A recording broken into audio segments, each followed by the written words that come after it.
Have you ever stopped, looked at a person in power, anyone, from your boss to a president, and an icy question froze in your mind? How? How in the hell did they get there? That feeling, it's almost universal, isn't it? Like you're watching a theater of the absurd, where the leading roles aren't played by the most talented, but by the most other. Competence? It's modestly standing in the wings. And center stage? A parade of overconfidence. Remember Nero? Rome is burning, and he fiddles. Or closer to our time, Elizabeth Holmes, a multi-billion-dollar empire built on nothing, on technology that never actually worked. Is this just a series of coincidences? Or is there a system to it? A perverse, frightening logic by which the least suitable people all too often find themselves at the helm. Today, we're not just leafing through ancient treatises. We're journeying into the heart of darkness, following a genius who, 5 centuries ago, cracked this code. His name, Niccolo Machiavelli, and his ruthless revelations about why stupidity and power are such inseparable companions are as relevant today as they ever were. This isn't just philosophy. It's a virus that has penetrated the very essence of our society. Ready to find out how it works? How invisible strings of manipulation pull the levers of our world? Understanding this paradox is, perhaps, your only chance to recognize the game, or even learn to play it by your own rules. Strap yourselves in. We're beginning. Lesson 1. Machiavelli, the forbidden knowledge of power. Imagine Florence in the 16th century. Dark alleys, the glint of daggers in the shadows, whispers of conspiracies.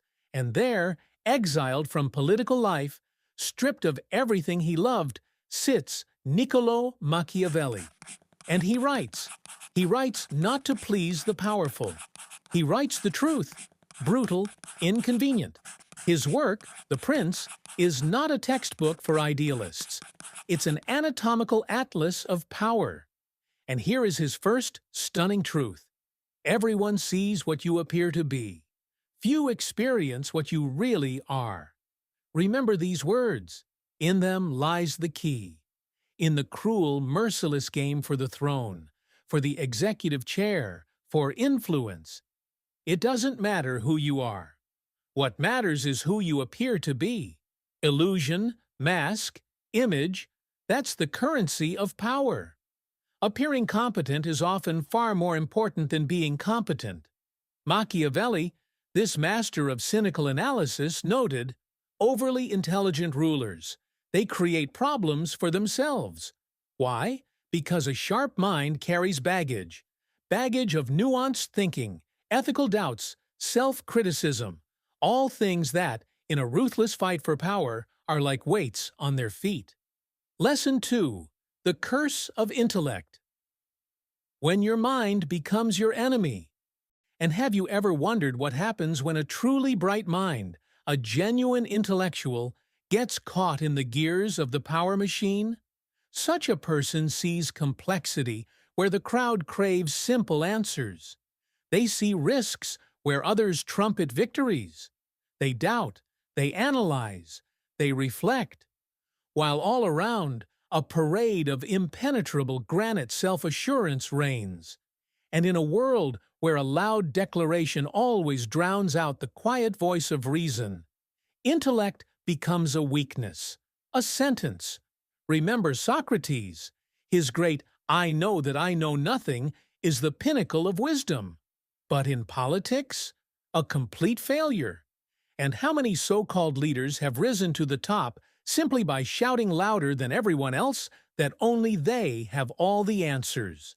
And now, brace yourselves. A 2017 study, published in the Journal of Management. Findings that will send shivers down your spine. It turns out that intelligence correlates positively with leadership effectiveness, but only up to a certain point. An IQ of around 120. And beyond that? Beyond that, your brilliant brain starts to hinder you. Yes, you heard that right. Researchers hypothesized that hyper-intelligent people find it harder to connect with the masses, who simply can't keep up with their train of thought. Can you imagine? Your mind can become a wall between you and power. So what kind of intelligence, pray tell, is actually needed to play this game of thrones? Lesson 3. The Dunning-Kruger Effect. The triumph of overconfident mediocrity. But wait, it's not just about IQ. If a sharp mind is ballast, then what is it that launches people proteinward like a rocket? Now we'll uncover one of the most insidious psychological tricks, because of which we, like the blind, again and again follow incompetent guides. Have you noticed? The loudest, most brazen, most self-assured voice in the room almost always wins. It doesn't matter what they're saying. This phenomenon has a name: the Dunning-Kruger effect. Psychologists David Dunning and Justin Kruger described it back in the 1990s. The essence is simple and terrifying. Incompetents passionately argue their genius, their exceptionalism, while true experts doubt, because they know how much they still don't know.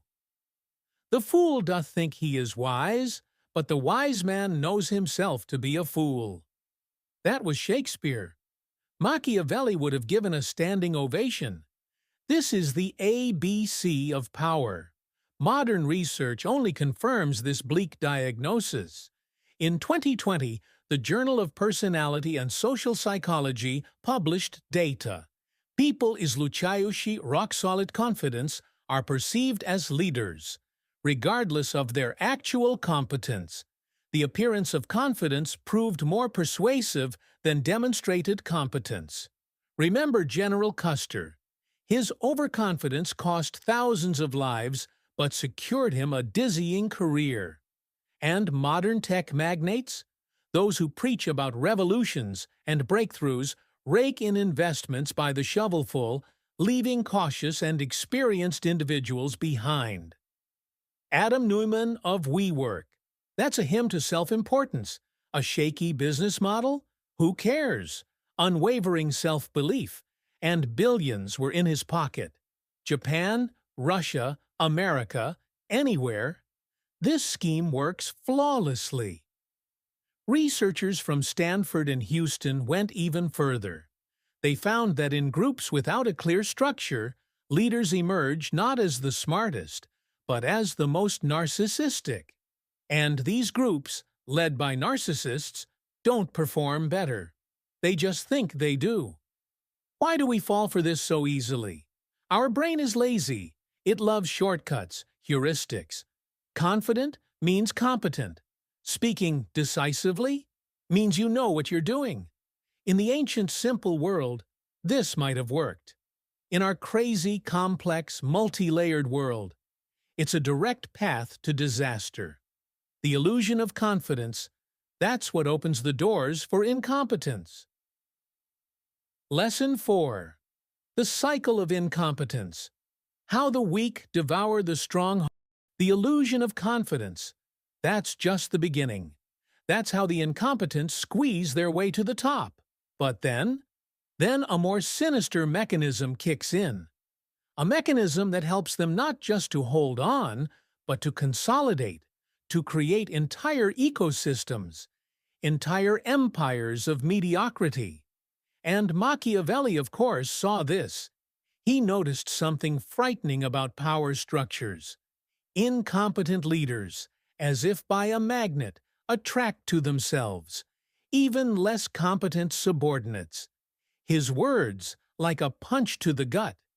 The first method for estimating the intelligence of a ruler is to look at the men he has around him.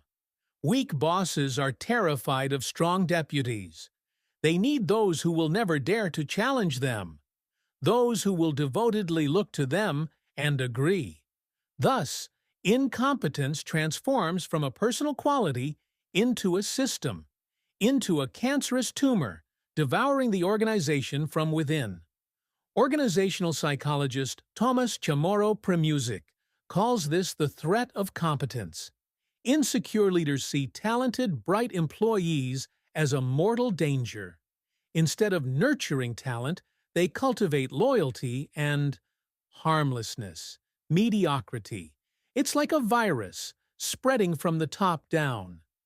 Remember the court of Emperor Commodus. Capable administrators were pushed out by flatterers and entertainers, which only hastened Rome's agony. In modern Brazil, the political system of centrão, the big center, is institutionalized cronyism, where connections are more important than merit. In Zimbabwe, under Mugabe, the systematic replacement of competent managers with party loyalists collapsed the economy. This is called homophily, the tendency of individuals to associate with others like themselves. In power structures, this means that incompetent leaders create cozy, warm islands of incompetence around themselves, carefully shielded from any fresh thought, from any constructive criticism. Ask yourself, have you ever worked in an organization where asking questions was frowned upon? Where expressing concern or disagreement was seen as disloyalty, as an inability to be a team player? If so, then you've seen this mechanism in action. You've been inside that cycle.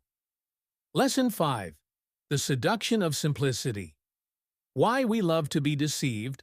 But even knowing all this, why? Why do we, as if mesmerized, again and again gravitate towards those who feed us primitive, simplistic answers? This common human vulnerability of ours. That's what allows incompetence to flourish, despite all our declarations of common sense. Why do we so often choose leaders who offer simple solutions to unbearably complex problems? The answer, it's in our heads, in our desperate, almost animalistic need for certainty, in a world cracking at the seams from uncertainty, from chaos, from change. True expertise, it's always nuanced, it's always if, but. On the other hand, real experts understand limitations. They acknowledge complexity. They talk about trade-offs. But all these intellectual virtues, they are so unsatisfying for our soul, which craves simplicity. For the great majority of mankind are satisfied with appearances, as though they were realities, and are often more influenced by the things that seem than by those that are. And again, Machiavelli, and again, hitting the bullseye. We desperately want to believe, even if it's obvious nonsense.